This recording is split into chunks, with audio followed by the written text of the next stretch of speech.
ఇర్మియా కాలములో బ్రతికిన ఇశ్రాయేలీల కొరకే కాదు,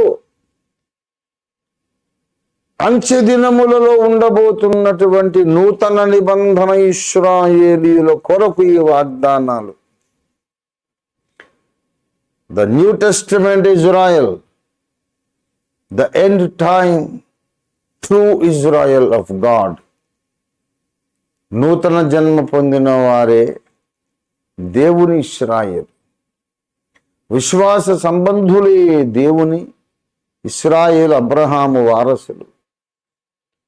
ఇవాళ మనతో దేవుడు మాట్లాడుతున్నాడు. ఇదంతా అంచకాలములో ఉండబోతున్న ఇశ్రాయేలు కొరకు నా వాగ్దానాలు. వాళ్ళైనా మనమైనా ఈ వాగ్దానాలు స్వతంత్రించుకోవచ్చు.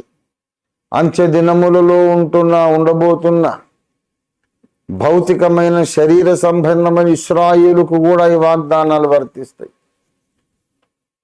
ఇంకా వాళ్ళకంటే ఎక్కువ అబ్రహాము యొక్క నిజమైన వారసులము, నిజమైన సంతానమైన, విశ్వాస సంబంధులమైన, ఇస్సాకు వలె వాగ్దానమును బట్టి అద్భుతంగా పుట్టిన వారమైన మనకు ఎక్కువ వర్తిస్తాయి ఈ వాగ్దానాలు. ఏం వాగ్దానాలు? దుష్టుల మీదికి యెహోవా కోపం దిగుతుంది. ఇవాళ చర్చిలను తగలబెట్టేవాళ్ళు, క్రైస్తవ పాస్టర్లను హింసించేవారు, ఆయా రీతులుగా బాధ పెట్టేవారు, చంపేసేవారు, క్రైస్తవ స్త్రీల మీద అత్యాచారాలు చేసేవాళ్ళు, దేవుని సేవకుల మీద దుష్ప్రచారాలు చేసేవాళ్ళు, అందరూ దుష్టులే. వాళ్ళ మీదకి వస్తాయి ఈ శాప వచనాలు. యెహోవా కోపము, యెహోవా మహోగ్రతయను సుడిగాలి, పెనుగాలి బయలుదేరుచున్నది అంచె దినములలో. ఈ దినాల్లో అది గిరగిర గిరగిర గిరగిర తిరుగు సుడిగాలి. అది దుష్టుల మీద పైన గిరగిర తిరిగి పెళ్ళుమని దుష్టుల మీద దిగుతుంది.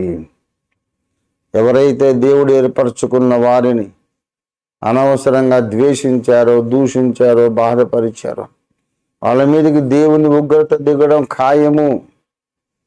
మణిపూర్లో వందలాది మంది క్రైస్తవ కన్యకలను, స్త్రీలను అవమానించి నగ్నంగా ఊరేగించి మానభంగం చేశారు బద్మాష్లు. దేవుని ఉగ్రత దిగొస్తుంది వాళ్ళ మీదకి, తప్పించుకోలేరు. ఎంతమంది సేవకులను అన్యాయంగా చంపేశారు, ఎంతమంది దైవజనుల మీద వ్యర్థమైనటువంటి దుష్ప్రచారాలు చేశారు.